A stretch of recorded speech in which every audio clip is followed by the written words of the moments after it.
The loom clicked steady as a heartbeat in the dusty corner of the trading post, and Clara Greene's fingers moved across the warp threads with practiced grace, while sweat dripped down her temples in the oppressive Texas heat of August, 1878. She had been weaving since dawn, her back aching from the wooden stool, but the piece taking shape before her eyes made every moment of discomfort worthwhile. Crimson threads crossed with amber, creating patterns that reminded her of the sunsets over the Davis Mountains, and she dreamed of blues deep as mountain lakes and greens bright as spring grass, colors she could never afford with the meager coins she earned. Fort Davis sprawled beneath those same mountains, a settlement born from military necessity that had grown into something more substantial over the years since the fort's establishment. The post sat at the edge of town, owned by a grizzled man named Samuel Hicks, who let Clara work in the corner in exchange for selling her pieces. She never earned much. Most folks had little use for decorative weavings when they needed blankets and sturdy cloth, but Clara could not stop her hands from creating beauty, even when practicality would serve her better. The bell above the door jangled, and Clara glanced up from her work. The man who entered had to duck beneath the doorframe, his shoulders so broad they nearly brushed both sides. He wore buckskin that had seen years of wear, and his dark hair hung past his shoulders, tied back with a strip of leather. His face was weathered and tanned, with a strong jaw covered in several days of beard growth, and his arms were thick with muscle that spoke of a life spent in hard labor. He carried himself with the quiet confidence of someone who had survived alone in wild places. Clara's breath caught.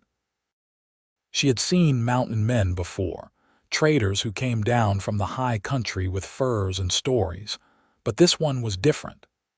His eyes swept the trading post with an alertness that suggested he noticed everything, and when his gaze landed on her loom, he stopped completely. "Morning," Samuel called from behind the counter. "What brings you down from the mountains, friend?"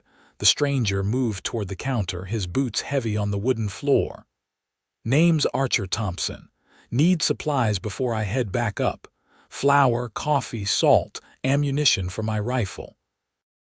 His voice was deep and rough, like stones grinding together, but not unpleasant. Clara tried to return her attention to her weaving, but her eyes kept drifting to the stranger as Samuel gathered his supplies. Archer Thompson counted out coins and bills, more money than Clara had seen in months, and she felt a familiar pang of envy mixed with resignation. "That weaving for sale?" Archer's question cut through her thoughts. Clara looked up, startled to find him standing near her loom, studying the half-finished piece with genuine interest. "This one is not complete yet. I have others." She gestured to the corner where Samuel displayed her finished work on rough wooden pegs driven into the wall. Archer walked to the display, his movements deliberate and unhurried. He examined each piece, running his calloused fingers over the fabric with surprising gentleness. Clara watched nervously. Most people glanced at her work and moved on, dismissing it as frivolous. "You made all of these?" Archer asked without turning around. "Yes, sir. They are good. Real good."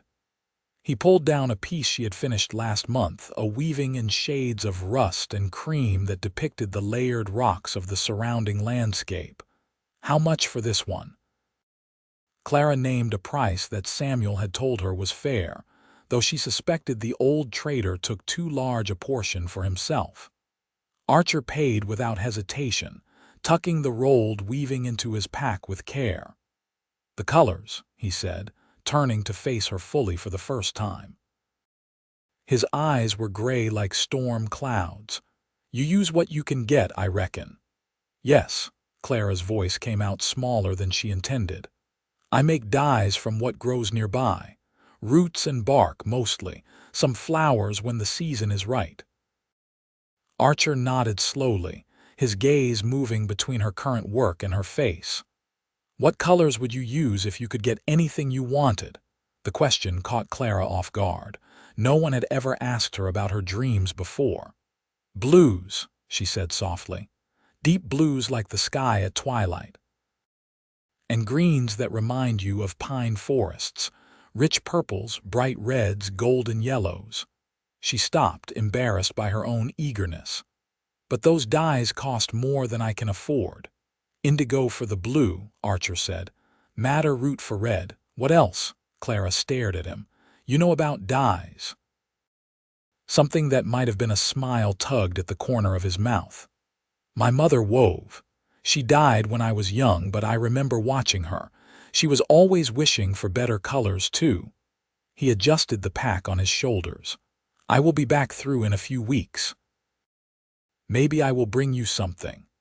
Before Clara could respond, Archer Thompson walked out of the trading post, the bell jangling behind him. She sat frozen at her loom, her heart beating faster than the simple exchange warranted. Samuel chuckled from behind his counter. Got yourself an admirer, Clara girl. Do not be ridiculous. But Clara's cheeks burned as she turned back to her weaving. The weeks that followed felt longer than usual.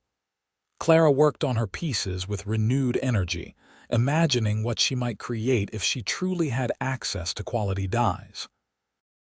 She told herself she was being foolish, that the mountain man had just been making conversation and would not actually return, but the hope remained lodged in her chest like a bird taking up residence. Fort Davis continued its daily rhythms around her. The fort itself, perched on its strategic location, maintained order in the region, and the town benefited from both the military presence and its position along travel routes. Clara rented a tiny room above the general store across from the trading post, barely large enough for her narrow bed and a trunk for her belongings. She had arrived in Fort Davis 2 years ago with nothing but the clothes on her back and her mother's old weaving tools, running from a past she tried not to remember. St. Louis had become unbearable after her parents died in the cholera outbreak of 1876. Clara had been 19, suddenly alone in a city that showed no mercy to young women without family or fortune. The boarding house where she had taken a room after selling her childhood home had been full of predatory eyes and grasping hands. When the landlord had started visiting her door at night with his excuses and his leering smile, Clara had packed her few possessions and bought a ticket on the first stage heading west. She had gotten off in Fort Davis because her money had run out, and she had stayed because the town was small enough that she could walk through it without that constant city fear, but large enough that a young woman weaver, if she kept to herself and worked hard, could make a bare living. It was not the life she had imagined as a child in her parents' comfortable home, but it was hers, and she was beholden to no one. September arrived with slightly cooler temperatures, though the Texas sun still beat down mercilessly during the day. Clara had nearly convinced herself that Archer Thompson had been a dream, a figment of her lonely imagination, when the bell over the trading post door jangled on a Tuesday afternoon. He looked exactly as she remembered, perhaps slightly more weathered, his buckskins dusty from travel.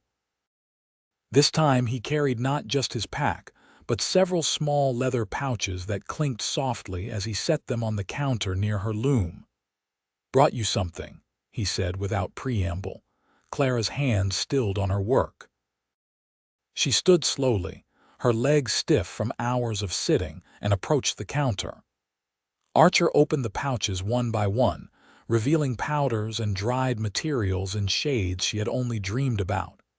"Indigo from a trader in San Antonio," he said, indicating a pouch of deep blue powder. "Madder root and some cochineal for different shades of red. This one is weld for yellow, and these dried logwood chips will give you purple." Clara could not speak. She reached out with trembling fingers to touch the edge of one pouch, then pulled back, afraid she might be dreaming. "I cannot afford these. Did not ask you to pay." Archer's voice was gruff. "Consider it an investment. I will buy more of your work if you make it in these colors. That is too generous. I cannot accept charity." "It is not charity." Archer fixed her with those storm-gray eyes. "I live in a cabin up in the mountains, 4 days' ride from here. It is a good cabin, solid, but it is plain. Bare walls, nothing but function. When I come down for supplies, I see buildings decorated with care, homes where people have made beauty. I want that. I want to hang your weavings on my walls and remember that there is more to life than just surviving." The honesty in his voice struck something deep in Clara's chest. "Then I will make you the finest pieces I can," she promised. "And you will only pay the fair price, nothing extra for the dyes." Archer nodded, and this time a real smile crossed his face, transforming his harsh features into something warmer. "Fair enough." He bought more supplies from Samuel, and Clara could not help noticing how he moved, the way his muscles shifted beneath his buckskin shirt when he lifted heavy sacks of flour and beans. She had never been the type to swoon over men, but there was something compelling about Archer's solid presence, his quiet strength. Before he left, he paused by her loom again. "The piece you are working on now, will you sell it when it is done, if someone wants to buy it?" "I want to buy it." "I will be back in 6 weeks." Clara looked at the weaving, still in earth tones because she had not yet worked with the new dyes. "But you have not seen the finished piece." "I have seen enough of your work to know it will be beautiful." He adjusted his pack, laden now with supplies. 6 weeks, Clara Greene. He had remembered her name. Samuel must have mentioned it, but the fact that Archer had retained the information sent warmth through Clara's body that had nothing to do with the Texas heat. After he left, Clara stood staring at the pouches of dye materials, her mind already racing with possibilities. Samuel wandered over, shaking his head with amusement. "That man is interested in more than just your weaving, girl. He is a customer, nothing more." But Clara's voice lacked conviction. She spent the next week finishing her current piece with renewed dedication, and then she began experimenting with the new dyes. The process was delicate, requiring precise measurements and careful heating. She mixed the indigo, watching with delight as the powder transformed into that perfect deep blue she had dreamed of. The madder root yielded reds that ranged from soft coral to deep crimson depending on how she prepared it. The weld gave her sunshine yellows, and the logwood created purples that reminded her of twilight. With these new colors, Clara's imagination soared. She began a new piece, her most ambitious yet, depicting the Davis Mountains at sunset with layers of color that captured the way the light transformed the landscape. Blue mountains against a purple sky, with streaks of red and orange and gold. She worked longer hours, pushing through the fatigue because she could finally see her visions taking physical form. Other customers noticed the change. An officer's wife from the fort commissioned a piece for her parlor. A wealthy rancher ordered a weaving as a gift for his daughter.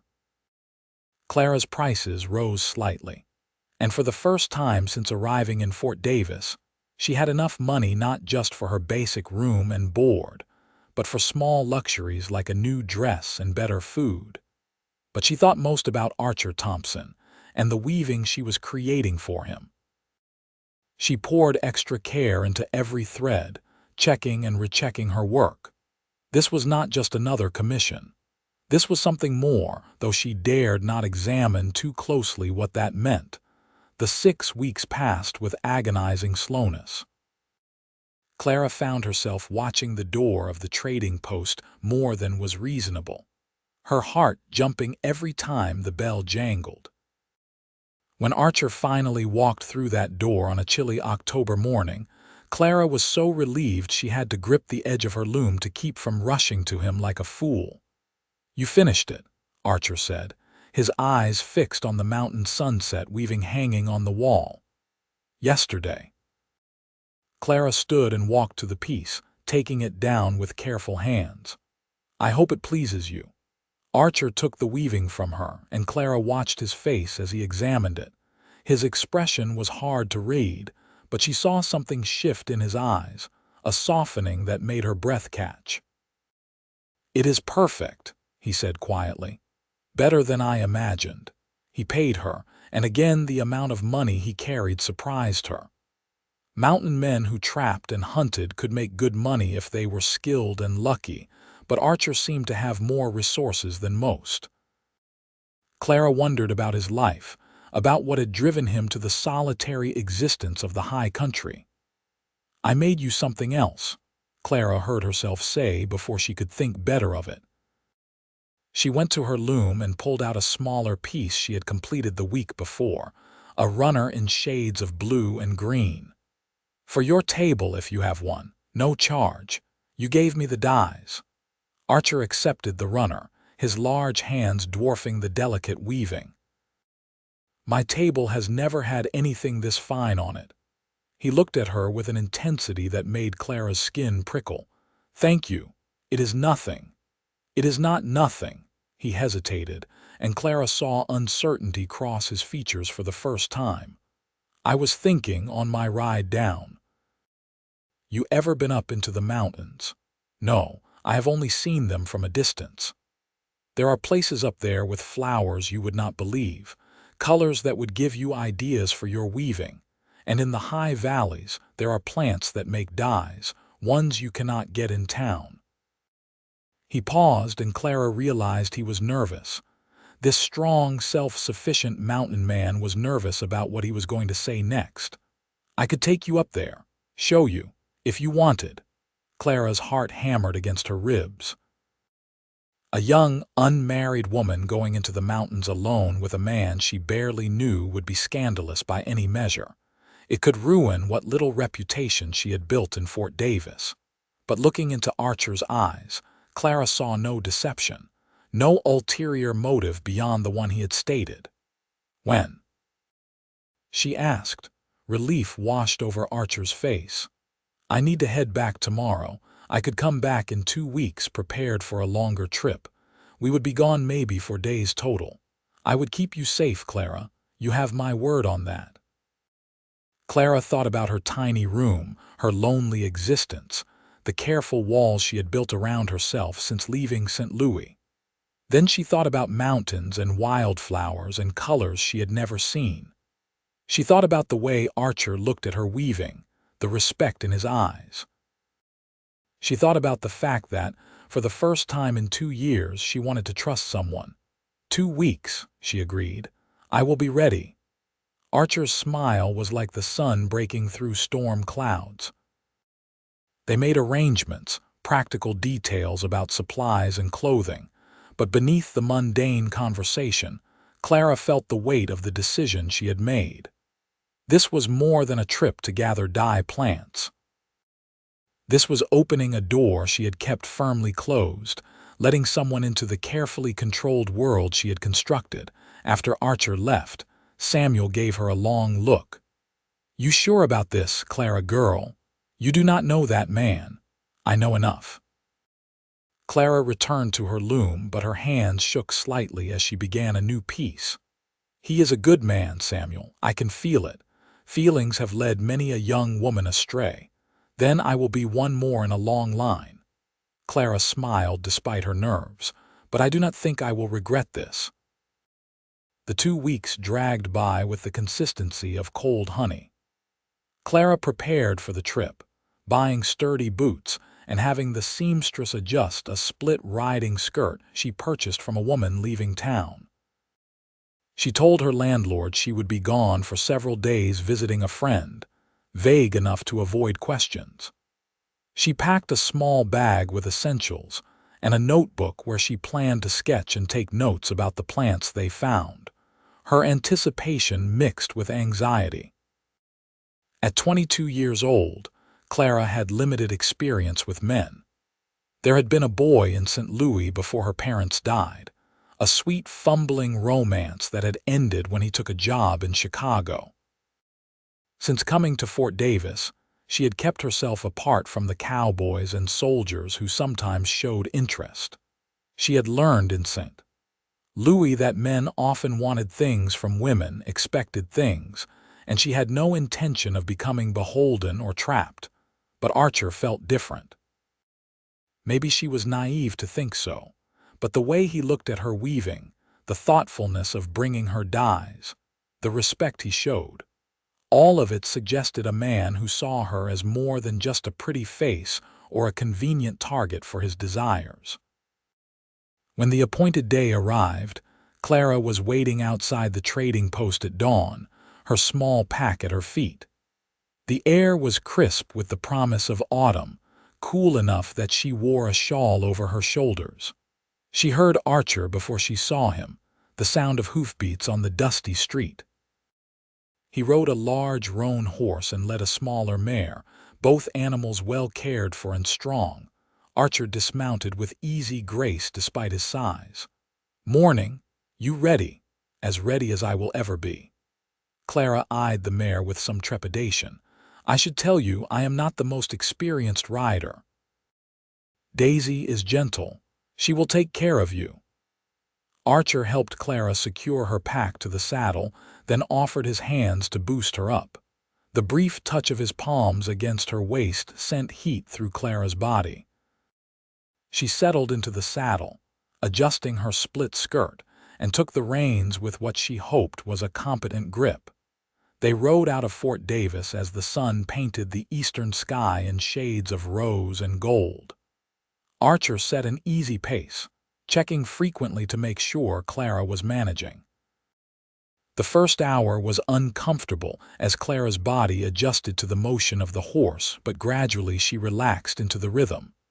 The landscape opened around them, vast and beautiful in the early light. "You have been riding these trails for a long time?" Clara asked. 5 years now." "Came out after the war." Archer kept his eyes on the path ahead. "I was in Tennessee when I was young, fought for the Union much to my father's displeasure. After it ended, I could not settle. Tried going home, tried a few different places, but nothing felt right. Then I came west and found the mountains." "You have been alone all this time?" "Mostly. I go into Fort Davis or San Antonio for supplies every month or two. Sometimes I meet up with other trappers, trade information about where the hunting is good, but yes, mostly alone." He glanced at her. "You think that is strange?" "No, I think I understand it." Clara adjusted her grip on the reins. "After my parents died, the city felt too crowded, too many people wanting things, needing things, too much noise. Sometimes being alone is easier." "Until it is not," Archer said quietly.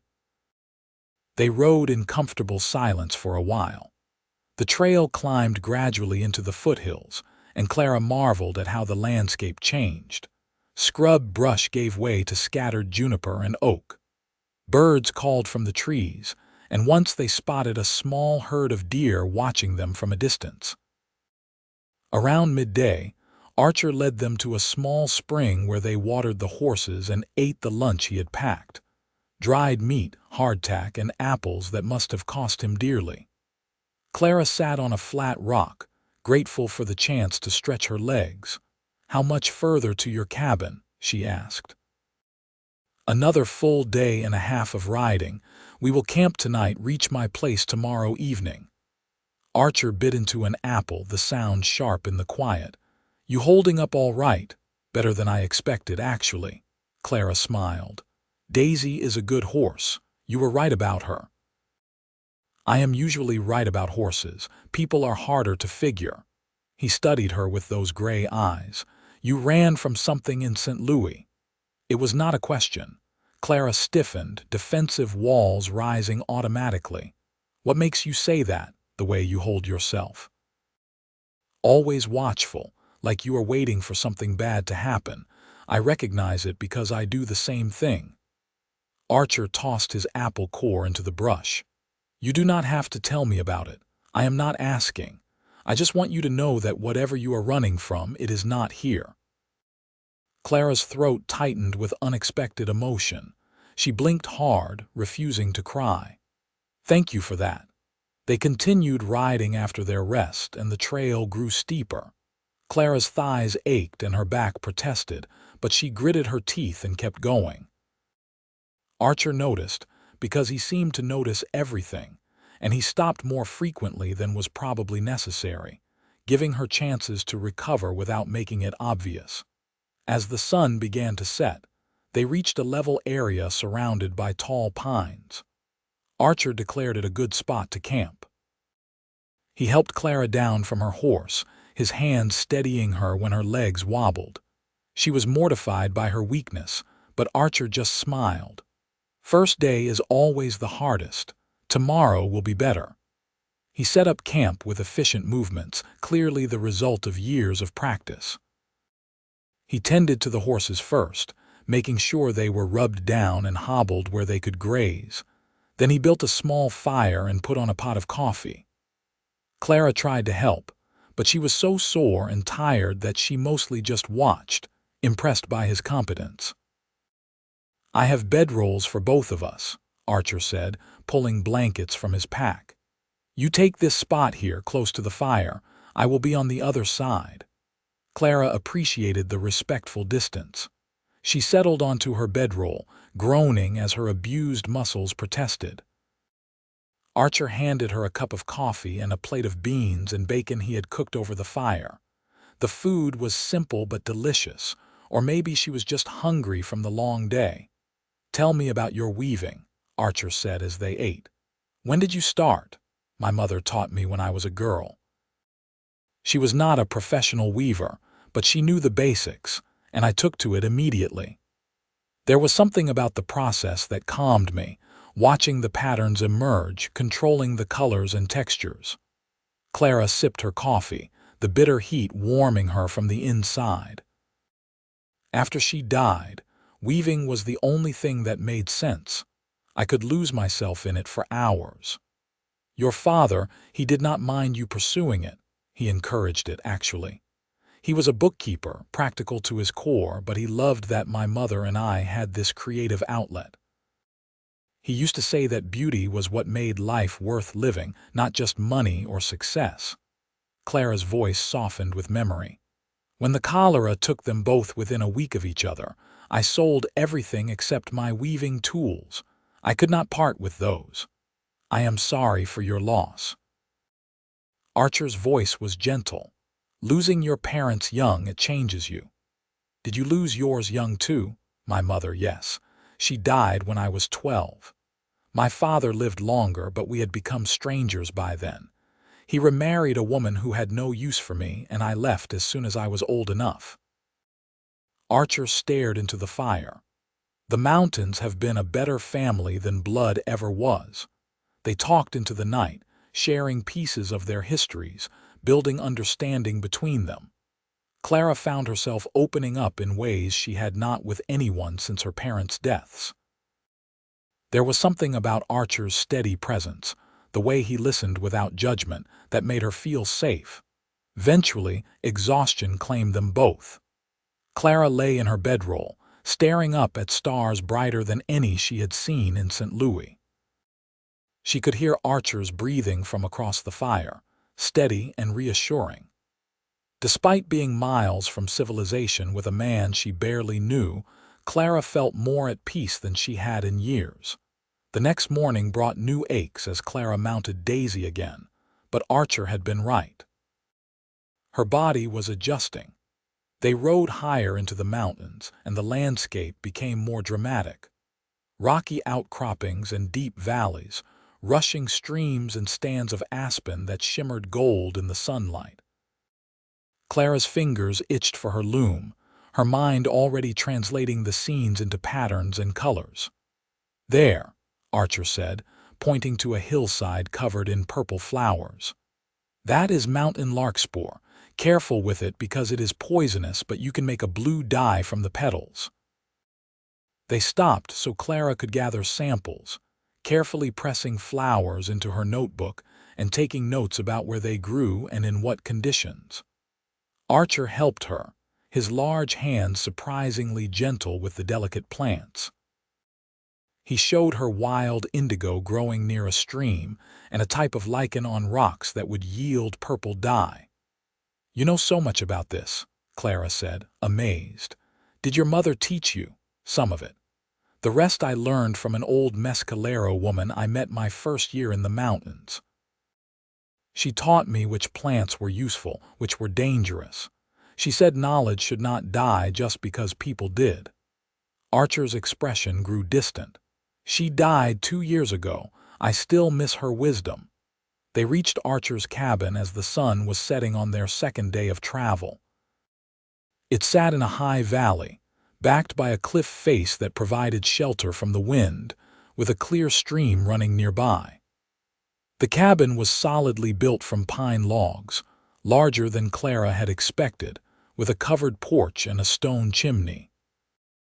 A small barn stood behind it, and there was a fenced area for a garden, though nothing was growing this late in the season. "Home," Archer said simply, dismounting.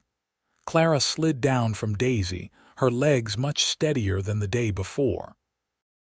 She looked around at the valley, the ring of peaks surrounding it, the vast sky overhead. "It is beautiful.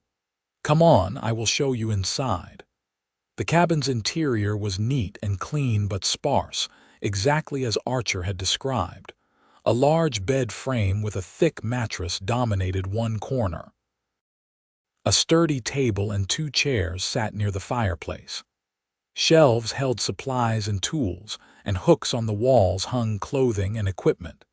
It was purely functional, with no decoration beyond the mountain sunset weaving Archer had bought from Clara, which he had hung prominently above the fireplace. "That is your place of honor," Clara said, oddly touched. "It is the first thing I see every morning and the last thing I see before I go to sleep." Archer set down his pack. "You can have the bed. I will sleep out here by the fire." "Archer, no, this is your home. I cannot take your bed." "You are a guest. You get the bed." His tone brooked no argument. "I have slept in worse places than my own floor, believe me." Clara was too tired to argue further. While Archer tended to the horses and started a fire, she explored the cabin more thoroughly. Everything was well maintained, from the tight-fitted logs to the sturdy furniture. This was the home of a man who took pride in his work, even if no one else would see it. That night, Archer cooked them a proper meal using supplies from his stores. Venison stew with vegetables he must have purchased on his last trip to Fort Davis. They ate at his table, the runner Clara had made spread across the wood, and talked about the plants they had gathered and what Clara might create with the new dye materials. "Stay a few days," Archer said as they cleaned up after dinner. "There are more places I want to show you. Wildflower meadows higher up, a grove of madrone trees with bark that makes a beautiful rust-colored dye, and the aspens before the leaves fall completely." Clara knew she should say no. She had already been gone longer than was proper. Samuel would cover for her at the trading post, but people would talk if she was away too long. Yet the prospect of returning to her tiny room, her solitary existence, felt oppressive after the freedom of the past 2 days. "2 more days," she agreed. "Then we should head back." Archer's smile was worth the risk to her reputation. They spent those 2 days exploring the high country, and Clara fell in love with the mountains almost as much as she was falling for Archer. He showed her hidden valleys where wildflowers still bloomed in sheltered microclimates. He taught her how to identify plants by their leaves and stems, how to harvest them without damaging the root systems. He told her stories about the wildlife, about tracking bears and elk, about winters so harsh he had not left his cabin for weeks at a time. And Clara told him about her dreams, about wanting to create weavings that captured the feeling of these mountains, the overwhelming beauty and peace. About hoping someday to have her own small home, her own space where she could work without paying rent to Samuel or her landlord. About the loneliness that had become so familiar, she sometimes forgot it was not supposed to be the natural state of existence. On their last evening before returning to Fort Davis, they sat on Archer's porch watching the stars emerge. The temperature had dropped with the setting sun, and Archer had draped a blanket around Clara's shoulders. His body radiated heat where he sat beside her, close enough that their arms nearly touched. "I do not want to go back," Clara admitted quietly. "I know I have to, but I do not want to." "Then do not." Archer's voice was rough. "Stay here." Clara's heart stopped. "What? Stay here with me?" He turned to face her, his expression intense. "I know it is fast. I know we have only known each other a couple of months, but Clara, I have not felt this way about anyone before. Having you here these past days, it has made this place feel like a real home instead of just a shelter. I want to wake up and see you at my table. I want to hang your weavings on every wall. I want to know that when I come in from checking my trap lines, you will be here." "Archer," Clara's voice shook, "people will say I am ruined living with a man unwed. Then marry me." He took her hand, his palm calloused and warm. "I am not good with pretty words, and I cannot offer you a fancy life in town, but I can promise you safety and respect and these mountains. I can promise you all the dye plants you could ever want and a home where you can create whatever you dream of. And I can promise that I will spend every day trying to make you happy." Tears streamed down Clara's face. This was insane. She barely knew this man, but looking into his eyes, she saw honesty and hope and something that looked like love. And she realized that the careful, lonely life she had built in Fort Davis was not actually living. It was just existing, going through motions, keeping herself safe by keeping herself apart. "Yes," she whispered. "Yes, I will marry you." Archer pulled her into his arms, and Clara buried her face against his chest, feeling his heart hammering as fast as her own. He was solid and strong and warm, and for the first time since her parents died, Clara felt like she had found her place in the world. They rode back to Fort Davis 2 days later, both giddy with plans and possibility. Clara was nervous about the reactions they would face, but Archer's confidence bolstered her. They went first to the fort's chaplain, a kind man who married them in a simple ceremony with Samuel and the chaplain's wife as witnesses. The chaplain's wife offered Clara a small bouquet of dried flowers, and Samuel gave them a bottle of whiskey he had been saving for a special occasion. "I knew it," Samuel said, shaking Archer's hand vigorously. "I knew that first time you walked in, you were not just looking at her weaving." "You were right," Archer agreed, his arm around Clara's waist. Clara collected her few belongings from her rented room, giving notice to her surprised landlord. She arranged with Samuel to continue selling her work through the trading post, with a better percentage than before now that she had the leverage of being able to walk away. She bought supplies they would need for the winter, grateful for Archer's ready money. A few women in town whispered and cast judgmental looks, but Clara found she did not care as much as she thought she would. She was married now, respectably if hastily, and she was happy. That was more than most people could say. They returned to the cabin a week after their wedding, loaded with supplies and Clara's possessions, including the precious loom that Archer had paid Samuel handsomely to part with. The journey felt different this time, knowing she was going home rather than just visiting. Clara's heart swelled as they crested the final ridge and saw the valley spread out below. Archer had been right about the cabin's bare walls needing decoration, and Clara immediately began planning how to fill them with her work. She set up her loom in the corner with the best light, and Archer built her a better stool with a cushioned seat. He hung shelves for her dyes and materials, and constructed a large frame where she could stretch finished pieces to set. The first months of their marriage were a period of adjustment and discovery. Clara learned the rhythms of mountain life, the daily tasks that kept them fed and warm. Archer taught her to shoot his rifle, insisting she needed to know how to protect herself when he was out checking trap lines. She proved a decent shot, much to her own surprise. Archer learned Clara's creative process, understanding when she needed to work without interruption and when she wanted company. He brought her materials he found on his travels, always thinking about what might inspire her. He watched her work with fascination, asking questions about technique and design, and they learned each other's bodies with the tentative passion of new lovers. Archer was gentle despite his size and strength, always attentive to Clara's comfort and pleasure.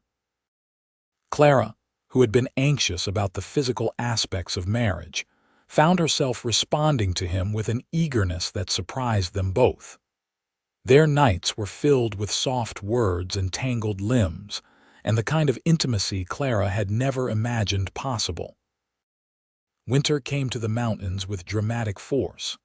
Snow piled high around the cabin, and the temperature dropped until the stream froze solid. Archer had prepared well, with stores of food and firewood stacked high. They spent long evenings by the fire, Archer carving or repairing equipment while Clara wove. Sometimes he read aloud from the few books he owned, his deep voice making stories come alive. Clara created some of her finest work that winter, inspired by the stark beauty outside their windows. She wove pieces in shades of white and gray and deep blue, capturing the feeling of snow-covered peaks and frozen waterfalls. She made a large piece for their bedroom, a forest seen in greens and browns with touches of red for winter berries. "You have made this place beautiful," Archer said one night, looking around at the cabin's transformed interior. "It feels alive now." "It was always beautiful," Clara replied. "I just added color. You added more than color. You added yourself." He pulled her close. "Best thing I ever did was walk into that trading post." Spring arrived slowly in the high country. The snow melted in stages, revealing tender green shoots and early wildflowers. Clara and Archer ventured out on increasingly long explorations, and Clara gathered materials with renewed enthusiasm. She experimented with new dye combinations, pushing the boundaries of her craft. In late May, Clara realized her monthly bleeding had not come. Then a second month passed, and she knew. She told Archer one evening as they sat on their porch watching the sunset paint the peaks. "I am carrying a child." Archer's hand tightened on hers. "Are you sure?" "Yes. I think the baby will come in late fall or early winter." He turned to face her, and Clara saw moisture in his eyes. "A baby, our baby."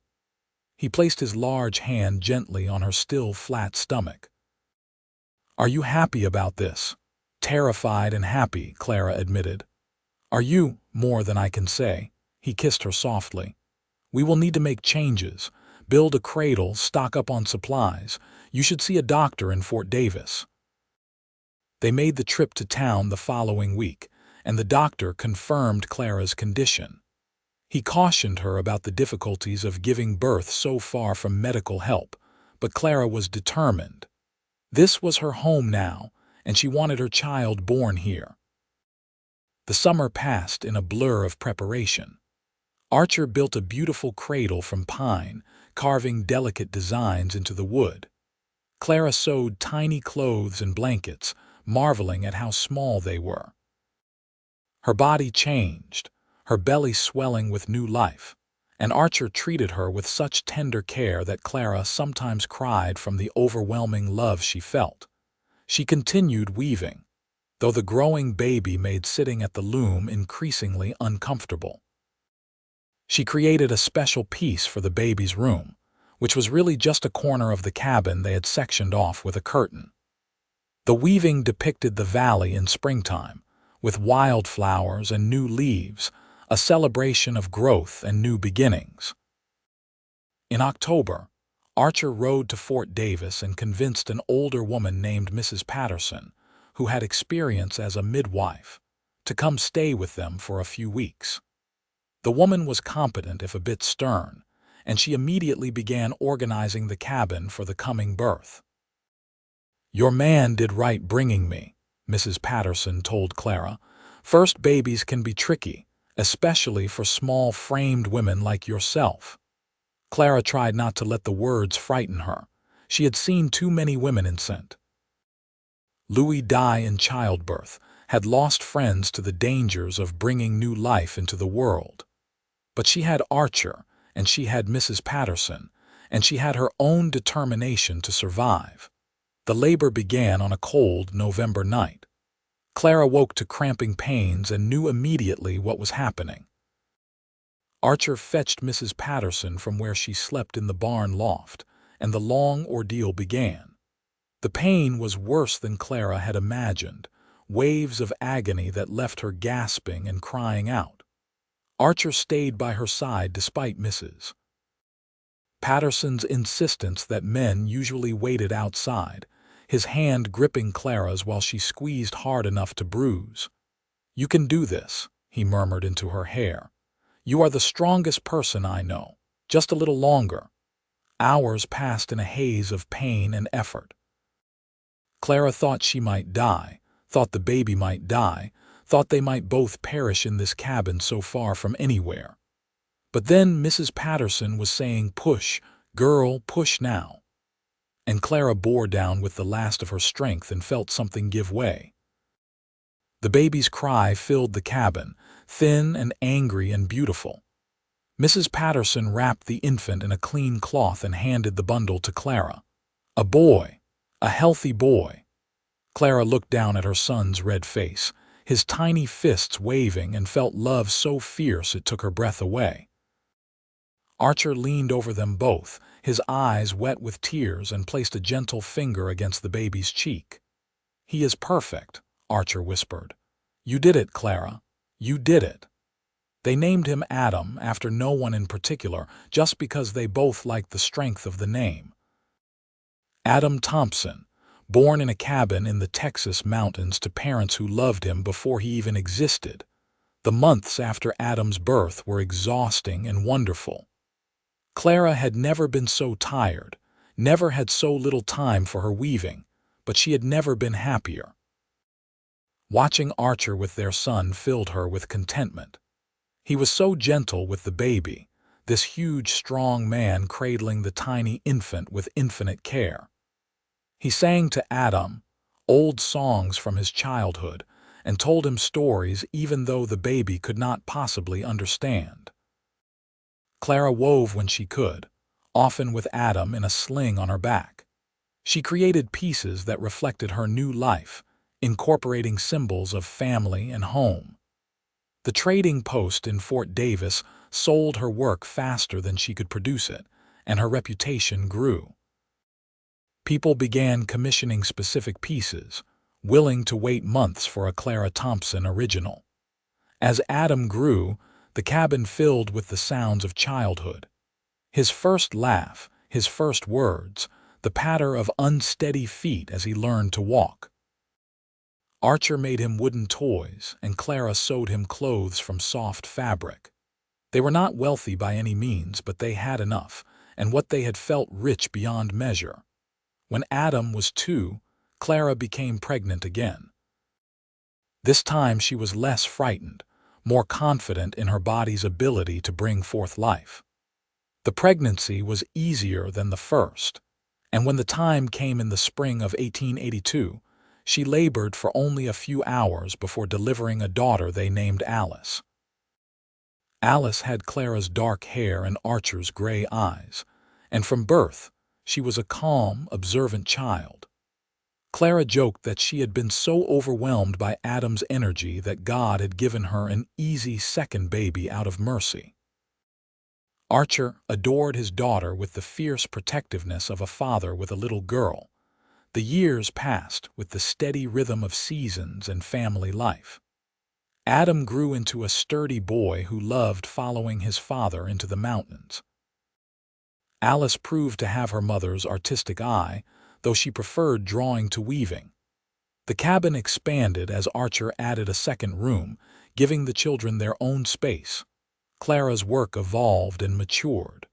Her pieces became known throughout West Texas and beyond, commanding high prices. She created a series depicting the 4 seasons in the mountains that a wealthy family in San Antonio purchased for an enormous sum. With that money, Archer built Clara a separate studio, a small building next to the cabin where she could work without the constant interruptions of family life. "You have given me so much," Clara told him the day they finished the studio. "This life, these children, this home, I never imagined I could be this happy." "You gave me just as much," Archer replied. "More.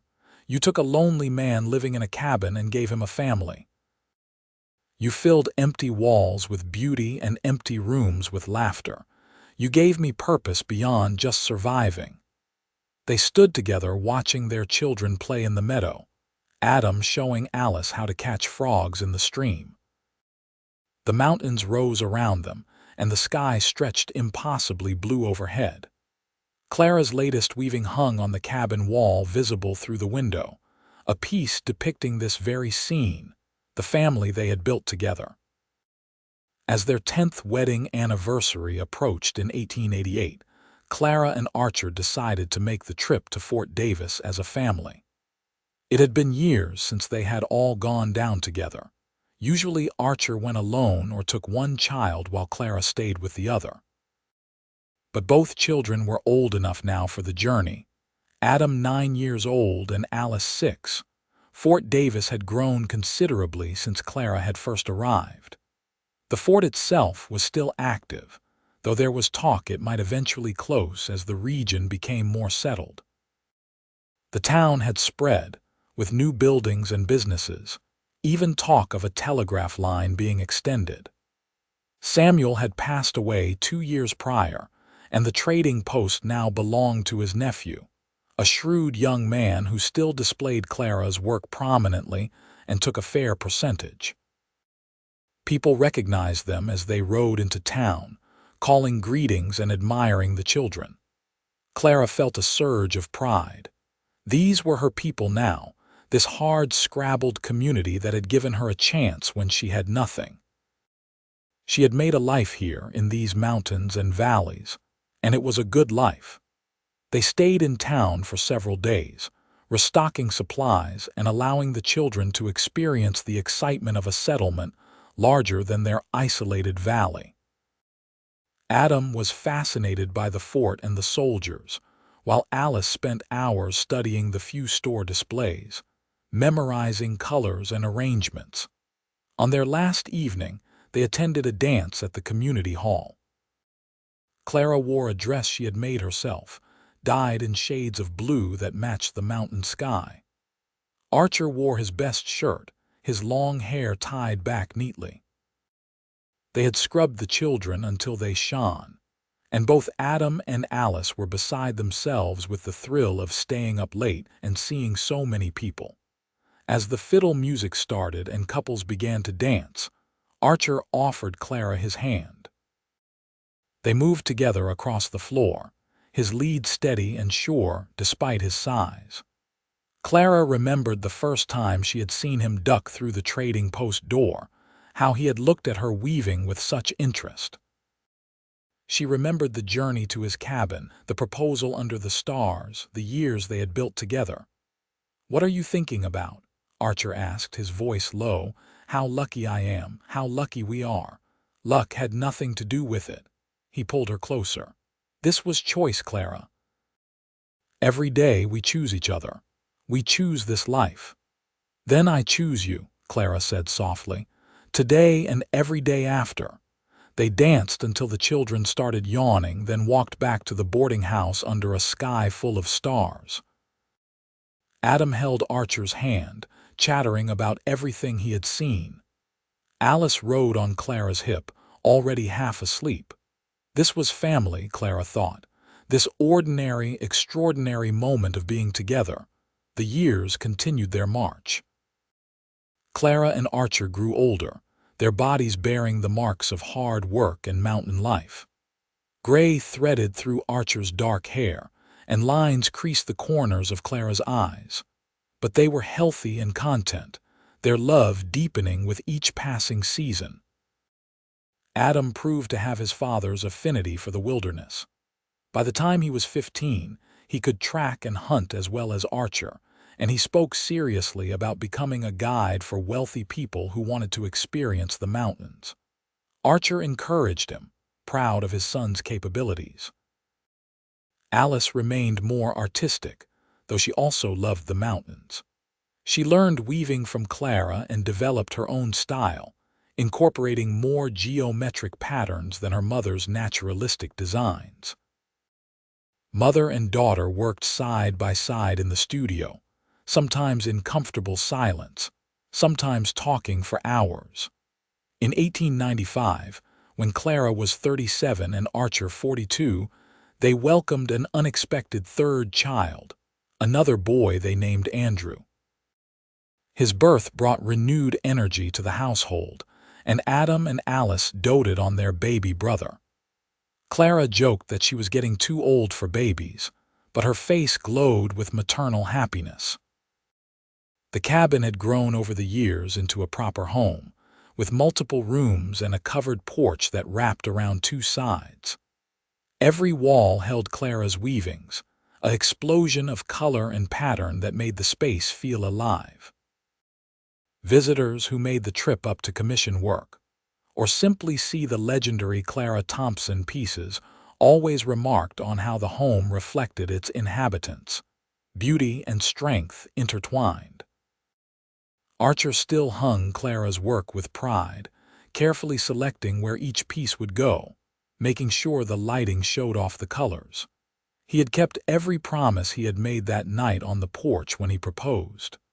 Clara had safety and respect and all the dye plants she could want. She had a home where she could create freely. And she had happiness, deep and abiding. When Adam turned 18, he announced his intention to start a guide service based in Fort Davis but operating out of their valley.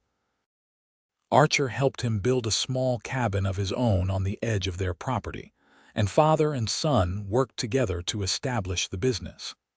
It was successful from the start, Adam's knowledge and steady temperament making him popular with wealthy clients from as far away as New York. Alice announced at 16 that she wanted to go to San Antonio for a year to study art.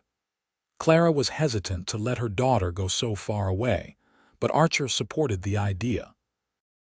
They arranged for Alice to stay with the same wealthy family that had purchased Clara's season series, who were delighted to host the daughter of the famous weaver.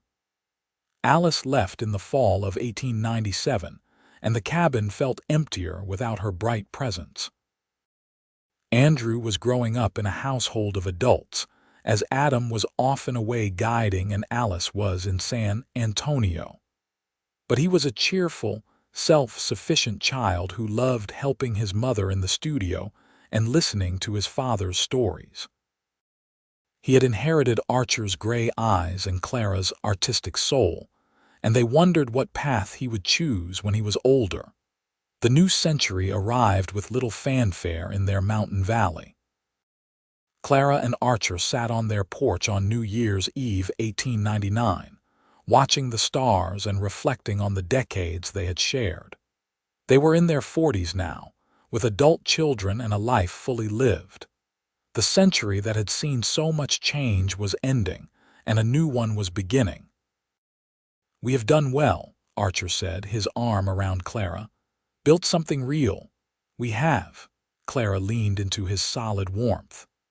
"Sometimes I think about that girl in the trading post, so alone and scared. I wish I could tell her what was coming, that everything would be more than all right." Maybe she knew. Maybe that is why she said yes when a strange mountain man asked her to come see some flowers. Clara laughed. "Is that what you were doing? I thought you were just showing me dye plants." "I was showing you a future." He kissed the top of her head. "Our future."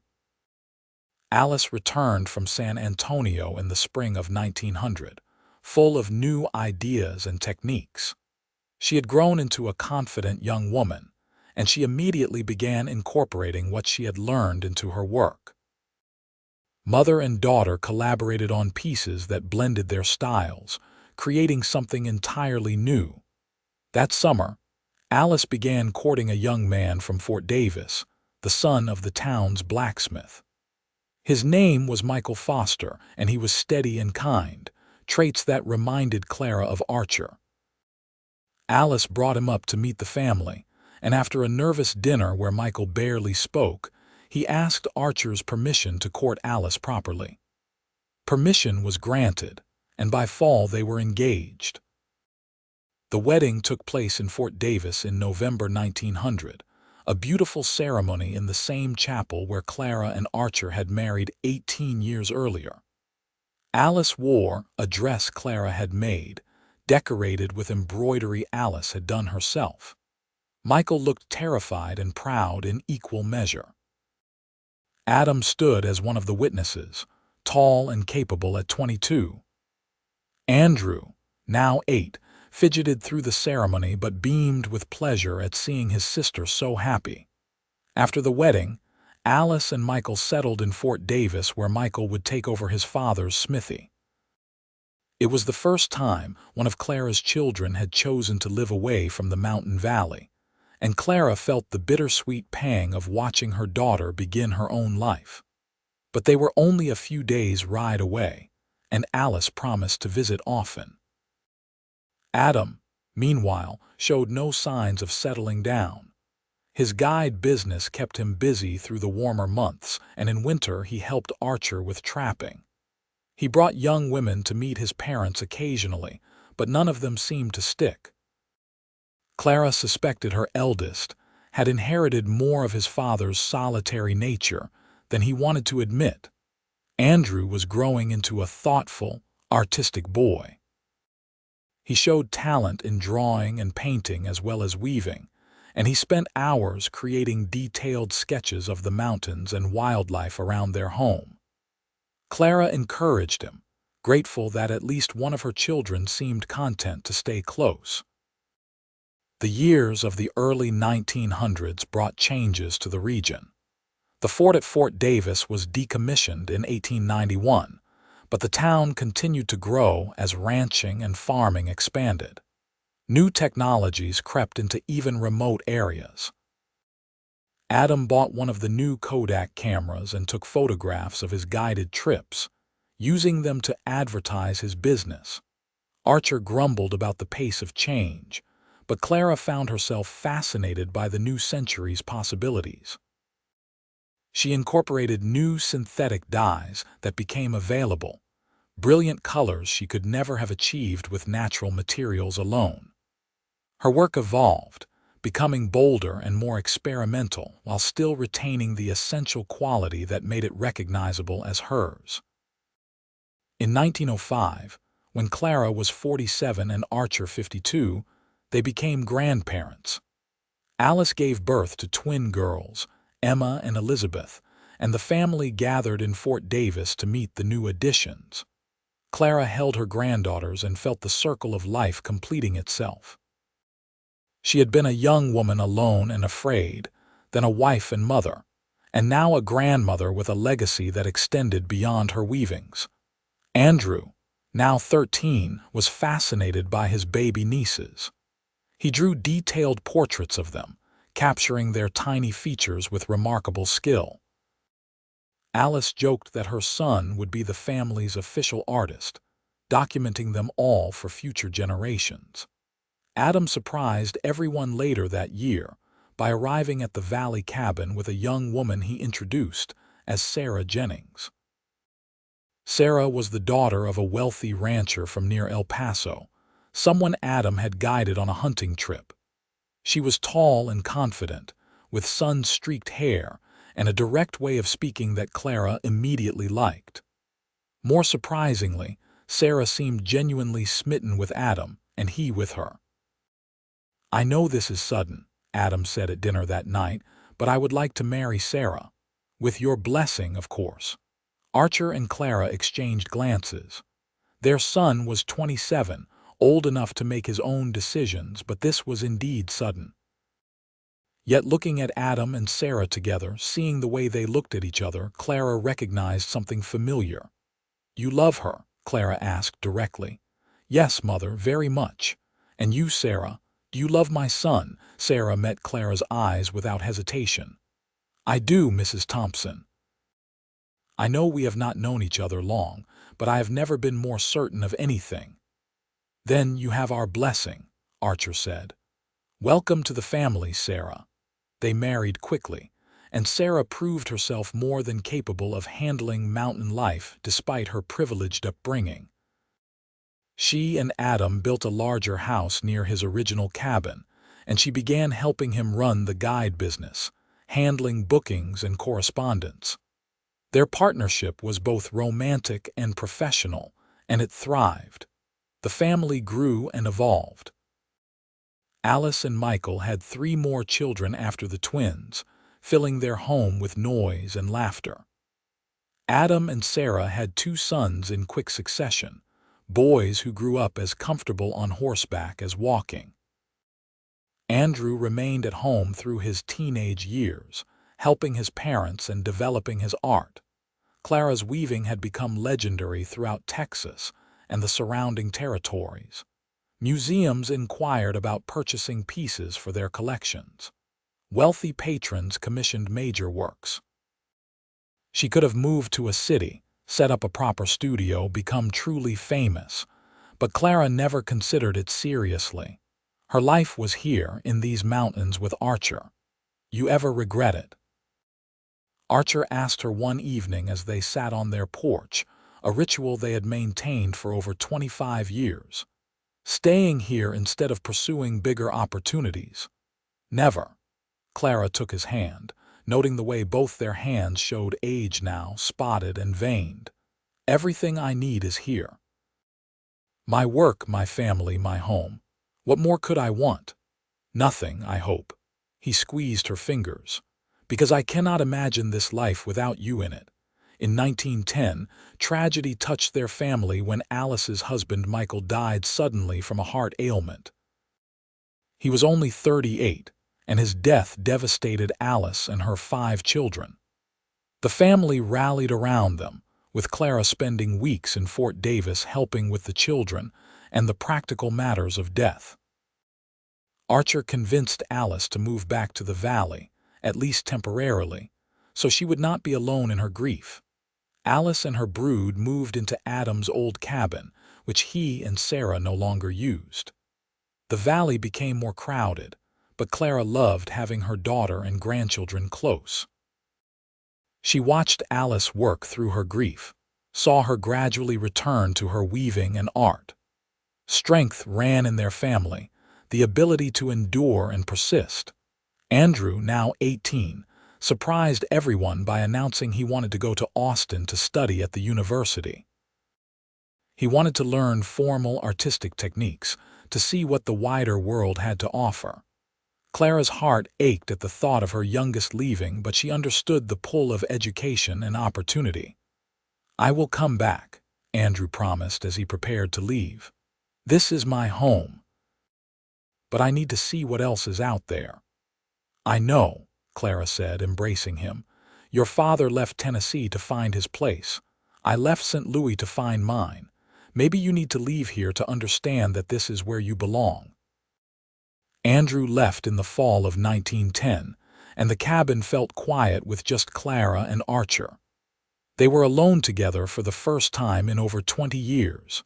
It was an adjustment, learning to be a couple again instead of parents. But they found they still enjoyed each other's company, still had things to talk about, still felt that pull of attraction and affection. Clara's work took on new depth in her 50s. She created pieces that dealt with themes of time and memory, incorporating images from her entire life. A weaving depicting St. Louis as she remembered it, with the house where she grew up. Another showing the trading post where she had met Archer, her younger self barely visible at the loom. a series showing their children at various ages, capturing moments that had passed but remained vivid in memory. Archer's body showed the wear of decades of physical labor. His joints ached in cold weather, and he moved more slowly than he once had. But he remained strong and capable, still checking trap lines and hunting, still providing for his family. He took pride in his role as patriarch, in the family they had built across the valley. Andrew returned from Austin after 3 years with a degree and refined skills. He was 21 now, a man, but Clara still saw her little boy in his face. He had offers to work in Austin and San Antonio, opportunities to make a name for himself. But he chose to come home, setting up a studio near Clara's where he painted and drew. "The world is interesting," Andrew told his parents, "but it is not home. Nothing out there felt right. Here I can see what I want to paint every time I look out a window." In 1915, Alice remarried. Her new husband was a widower named Thomas Garrett who owned a ranch near Fort Davis. He was a good man who loved Alice and treated her children as his own. The wedding was a quiet affair, and afterward Alice and her family moved to Thomas's ranch. She promised to visit often, and she did, but it meant another shift in the family dynamics. Adam and Sarah's guide business had grown substantially. They employed several other guides and had purchased land in Fort Davis for a proper office. At 37, Adam was respected throughout the region as an expert on the mountains and wildlife. He and Sarah had weathered challenges and success together, their marriage as solid as Archer and Clara's. The children were grown, living their own lives. Clara and Archer settled into the rhythms of older age. They moved more slowly, tired more easily, but they still had each other. They still had their mountain valley and the home they had built. Clara still wove, though she worked fewer hours. Archer still trapped, though he stayed closer to home. They were content. 47 years, Archer said one morning in late 1918 as they sat over breakfast. "That is how long I have known you. Seems impossible it has been that long." "And 30 years married," Clara added. "We are old, Archer, speak for yourself." But he smiled, accepting the truth. "We have had a good run, though. We are not done yet." Clara reached across the table to take his hand. "We have more years ahead of us, God willing." He raised her hand to his lips. "I want to grow truly old with you, Clara. Want to sit on that porch when we are 80 and watch our great-grandchildren play." "That sounds perfect." They had 8 grandchildren now, with more likely coming as the younger ones reached marrying age. The family tree had spread, rooted in the love Clara and Archer shared. Every Sunday that weather permitted, as many family members as could make it gathered at the valley for dinner. The cabin overflowed with children and adults, with noise and laughter and sometimes arguments. Clara cooked enormous meals with help from her daughters and daughters-in-law, and Archer presided over the table with quiet pride. The walls of the cabin were covered with Clara's weavings, just as Archer had wanted all those years ago. Each piece told a story, captured a moment. The mountain sunset weaving that had started everything still hung above the fireplace, faded now but treasured. It represented possibility, the beginning of their life together. In the spring of 1920, Clara and Archer celebrated their 32nd wedding anniversary with a party that brought the entire extended family to the valley. 3 generations gathered, from Adam and Alice and Andrew down to the youngest grandchildren. They roasted meat and shared stories and danced to fiddle music as the sun set over the mountains. "Look at what we have made," Clara said to Archer as they watched the celebration. "Not just children and grandchildren, but this whole life, this family. We made it together." He pulled her close. "Every bit of it." As darkness fell and the party continued around them, Clara and Archer slipped away to their porch, their sacred space. The stars emerged bright and clear, the same stars that had watched over them for over 3 decades. The mountains rose dark against the sky, eternal and unchanging. "I love you," Clara said softly. "I have loved you since that first trip up to see the flowers. Maybe even before, when you first walked into that trading post and looked at my weaving like it mattered. It did matter. You mattered." Archer's voice was rough with emotion. "You took a lonely man and gave him a reason to come down from the mountain. Gave him a reason to build instead of just survive. I loved you from that first day too, Clara. I just did not have the words for it yet." They sat together in the darkness, two people who had found each other against odds, who had built a life of beauty and purpose. Clara's weavings hung inside, testament to her dreams given form. Archer's strength and care had made those dreams possible, had given her the space and support to create. The sounds of family celebration drifted from the cabin, music and laughter, and the happy chaos of people who belonged to each other. This was their legacy, Clara thought. Not just the weavings, though those would outlast them. Not just the children, though they were precious beyond measure. The real legacy was the love they had built, the example they had set of what partnership could be. 32 years, Archer murmured, and I would do it all again in a heartbeat. So would I, Clara agreed. Every moment, every struggle, every joy, all of it. They remained on the porch long after the party wound down, after the family had settled into various beds and bedrolls throughout the valley. Two people who had chosen each other, who continued choosing each other every day. The mountain man who had brought her dyes and hung her work with pride. The weaver who had filled his empty cabin with color, and his empty life with love. Years continued to pass with the steady inevitability of seasons. Clara and Archer grew into their 70s, their bodies slowing but their spirits remaining strong. Andrew married at 28, wedding a woman named Elizabeth Hart, who shared his artistic sensibilities.